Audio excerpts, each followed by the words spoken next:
Assalamualaikum warahmatullahi wabarakatuh. Perkenalkan, nama saya Ira Wirma, mahasiswa kelas karyawan semester 4, Fakultas Ilmu Kesehatan, Universitas Ibnu Khaldun Bogor. Pada kesempatan kali ini, saya akan mempresentasikan materi ujian tengah semester Islamisasi Disiplin Ilmu Kesehatan FIKES tahun 2022 dengan dosen pengampu Bapak Dr. Haji Ahmad Alim LCMA. Adapun pokok bahasan yang akan dibahas adalah yang pertama, Islamisasi ilmu kesehatan, yang kedua, konsep sehat dalam perspektif Islam, yang ketiga, pilar kesehatan masyarakat dalam perspektif Islam, yang keempat, personal hygiene, yang kelima, psikologi kesehatan dalam perspektif Islam, yang keenam, kesehatan lingkungan, yang ketujuh, menjaga kesehatan individu. Islamisasi ilmu kesehatan. Menurut Naqib Al-Atas mendefinisikan bahwa Islamisasi adalah pembebasan manusia dari unsur magik, mitologi, animisme, dan tradisi kebudayaan kebangsaan, serta penguasaan sekuler, pemikiran barat, atas akal dan bahasanya. Jadi intinya, Islamisasi itu bagaimana mengembalikan ilmu ke bentuk asalnya, sehingga prosesnya bagaimana kita membuang unsur-unsur atau konsep kunci yang bersumber dari budaya dan pemikiran barat dalam bidang ilmu.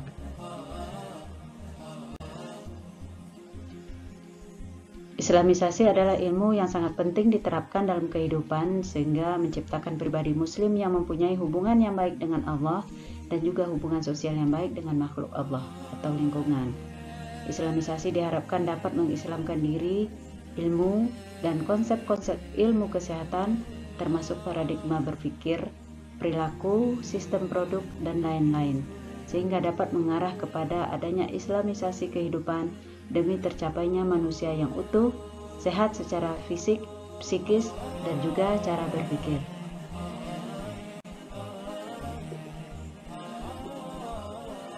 Adapun ranah islamisasi ini mencakup yang pertama sains alam, yaitu fisika, biologi, kedokteran, kesehatan, geologi, dan lain-lain sebagainya. Kedua, sains sosial, yaitu sosiologi, antropologi, sosial politik, psikologi, dan lain-lain. Yang ketiga, sains humaniora, yaitu filsafat, fisiologi, sejarah, ilmu bahasa, dan lain-lain. Dalam pelayanan ilmu kesehatan di masyarakat, hendaklah diisi dengan nilai-nilai keselamatan bagi sesama yang menyebabkan rahmatan lil alamin, tidak hanya sekedar menjalankan tugas atau prosedur. Konsep sehat dalam perspektif Islam. Allah sangat mencintai hambanya yang sehat dan kuat, yang mana kesehatan itu mencakup kesehatan jasmani dan rohani. Sehat dalam perspektif Islam terbagi menjadi pertama yaitu syihah, yaitu sehat yang ditunjukkan secara jasmani atau biologi. Yang kedua afiyah, yaitu merupakan sehat yang bersifat mental atau psikologis. Sehat merupakan karunia Allah Subhanahu wa Ta'ala. Sehat itu merupakan nikmat pemberian Allah yang harus disyukuri, maka pergunakanlah sehat itu untuk hal-hal yang bersifat produktif dan bermanfaat sebagai hamba Allah untuk beribadah hanya kepada Allah. Kesehatan harus dijaga yaitu dengan cara satu, bertobat sehingga nikmat sehat dapat senantiasa dilimpahkan oleh Allah Subhanahu wa Ta'ala. Yang kedua, berperilaku bersih dan suci. Islam sangat memerintahkan umatnya untuk bersih karena kebersihan merupakan langkah awal untuk memperoleh kesehatan seperti yang terdapat dalam surat Al-Mudaththir ayat 4-5 yang artinya, dan bersihkanlah pakaianmu dan tinggalkanlah segala perbuatan yang keji.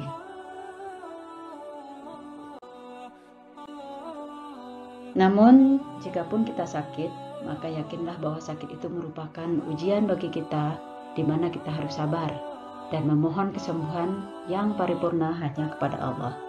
Dan yakinlah bahwa Allah itu Maha Pemberi kesembuhan.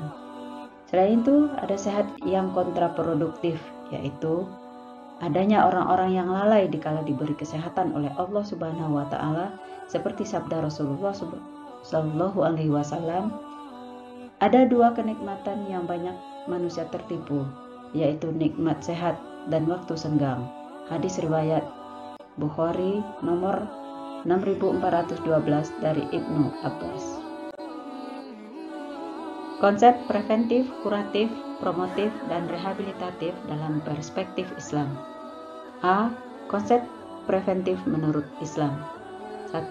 Konsep preventif menurut Islam mengenai kesehatan bahwa mencegah hal-hal yang menyebabkan bahaya, kerusakan, penyakit didahulukan daripada upaya mendatangkan manfaat dan pengobatan, karena lebih efektif dan manfaatnya lebih besar.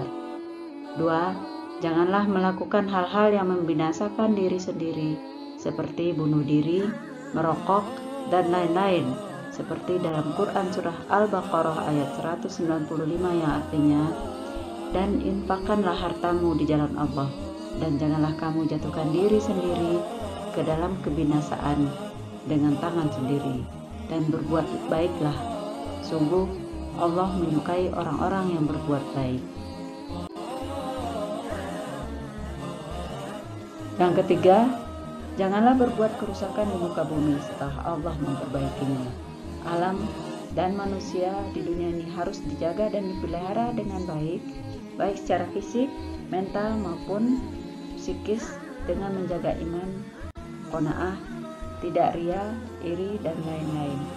Yang keempat, dalam hadis Rasulullah bahwa Allah memerintahkan untuk tidak boleh membahayakan diri dan membahayakan orang lain. Contoh, tidak merokok di tempat umum, bersin dengan etika bersin. Seperti diriwayatkan bahwa di zaman Rasulullah terjadi wabah, maka jika kalian mendengar penyakit atau taun mewabah di suatu daerah, maka janganlah masuk ke daerah tersebut. Dan apabila kalian telah berada di daerah tersebut, maka janganlah lari dari taun. Yang mana di masa sekarang dikenal dengan lockdown atau isolasi. Konsep berikutnya B, yaitu program promotif kesehatan. Yang pertama, melakukan pendidikan atau pemberian penyuluhan. Yang kedua, melakukan hidup bersih dan sehat. C, program kuratif. Setiap penyakit ada obatnya. Pengobatan tidak hanya dilakukan secara medis, tapi juga dengan pendekatan melalui doa, peningkatan amal, sedekah, dan hubungan baik dengan sesama manusia, saling mengobati secara fisik dan mental. D adalah budaya rehabilitatif atau pemulihan. Pemulihan dilakukan secara holistik, komprehensif, dan seimbang, baik fisik maupun mental.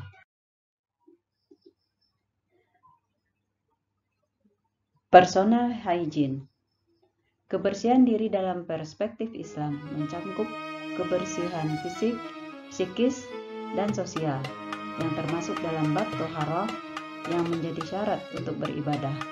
Sebagaimana sabda Rasulullah, at-tahuru syatrul iman, yang artinya bersuci atau taharah itu setengah daripada iman. Hadis riwayat Ahmad, Muslim, dan Tirmizi. Personal hygiene menurut Islam yang pertama adalah menjaga kebersihan kulit dengan cara berwudu, sehingga terhindar dari efek buruk lingkungan seperti kuman dan lain-lain, juga terhindar dari api neraka. Yang kedua, menjaga kebersihan pakaian. Yang ketiga, menjaga kebersihan makanan, di mana harus bersih, halal, dan thayyib. Yang keempat, menjaga kebersihan rambut dengan cara mencuci rambut, mencukur rambut mulai sejak saat bayi atau akikah, saat haji atau umroh. Yang kelima, mandi. Yang keenam, menjaga sunnah-sunnah fitrah seperti memotong kuku, berkhitan, mencukur bulu kemaluan, mencukur bulu ketiak, dan menipiskan kumis.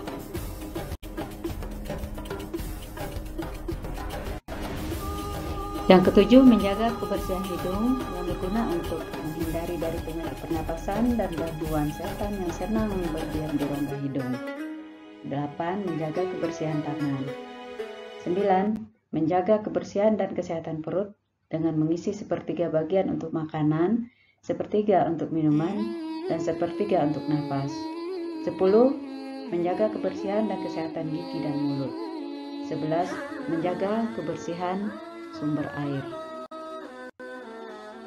Selanjutnya, psikologi kesehatan dalam perspektif Islam. Dari Abu Hurairah radhiyallahu anhu, Rasulullah shallallahu alaihi wasallam bersabda yang artinya, mukmin yang kuat lebih baik dan lebih dicintai oleh Allah. Kuat dalam perspektif Islam mencakup kuat secara jasmani dan rohani, dalam hidup sehat secara fisik, mental, atau rohani. Sesungguhnya seorang mukmin jika berdosa, maka ada bercak hitam di hatinya. Maka hendaklah dia bertobat untuk membersihkan hatinya tersebut. Jika tidak, maka noda tersebut akan terus-menerus bertambah, hingga lama-kelamaan akan merusak hati dan membuat hati mati.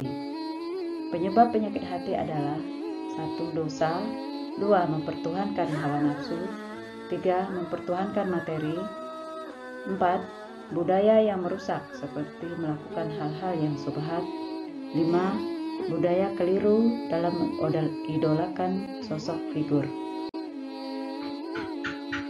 Manusia harus menjaga kesehatan jasmani dan kesehatan hati secara bersamaan. Namun lebih utama adalah menjaga kesehatan hati atau kolbu, karena inilah nanti yang akan dibawa dan dipertanggungjawabkan kepada Allah Subhanahu wa Ta'ala di akhirat. Oleh karena itu, hindarilah hal-hal yang bersifat merusak dan lakukanlah hal-hal yang bermanfaat untuk menjaga kesehatan hati, seperti berbuat baik, berzikir, dan lain sebagainya. Berikut adalah kesehatan lingkungan. Manusia diciptakan sebagai khalifah di muka bumi dengan tujuan untuk memakmurkan, memanfaatkan, dan mengelola sumber daya alam dengan sebaik-baiknya. Ilmu kesehatan lingkungan merupakan hubungan timbal balik antara manusia dengan lingkungan secara harmonis. Kesehatan lingkungan dalam Islam itu mengajak kita untuk menghadirkan Allah dalam mengelola alam. Dalam mengelola alam bertujuan untuk melihat tanda-tanda kebesaran Allah, tercermin dalam hal-hal berikut. 1. Kepedulian muslim terhadap lingkungan hidup dan alam. 2. Islam memenuhi budaya hidup bersih dan suci. 3. Menjaga fasilitas umum dan tempat ibadah. 4. Menjaga lingkungan untuk keselamatan sesama manusia. 5. Menjaga kebersihan lingkungan merupakan bagian dari iman. 6. Aktivitas mencintai lingkungan merupakan sedekah. 7. Kebersihan lingkungan merupakan fitrah manusia. Menjaga kesehatan individu. Islam sangat memperhatikan akan kebersihan individu. Orientasi itu mencakup kebersihan jasmani, yaitu mensucikan diri dari hadas. Selain itu, kebersihan secara rohani atau batin atau keimanan. Sebagaimana sabda Rasulullah yang artinya bersuci atau tahara itu setengah daripada iman. Hadis riwayat Ahmad, Muslim, dan Tirmizi. Menjaga kesehatan individu. Ada 5 sunnah-sunnah fitrah yang menjaga hidup bersih manusia, yaitu pertama, khitan, kedua, mencukur bulu kemaluan, ketiga, memotong kuku yang bertujuan untuk menjaga kebersihan tangan dari kuman-kuman dan terlindung dari setan yang senang bersembunyi di kuku manusia. Keempat, mencabut bulu ketiak untuk menghindari bau badan dan kotoran. Yang kelima, mencukur kumis, menjaga mulut agar bersih dan kesehatan teman.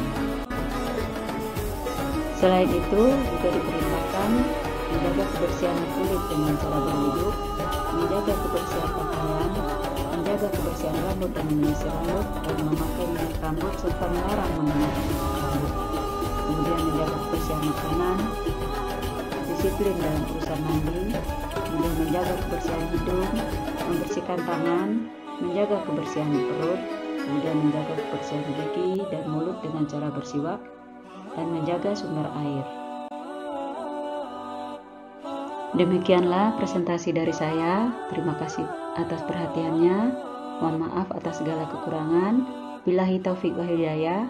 Wassalamualaikum warahmatullahi wabarakatuh.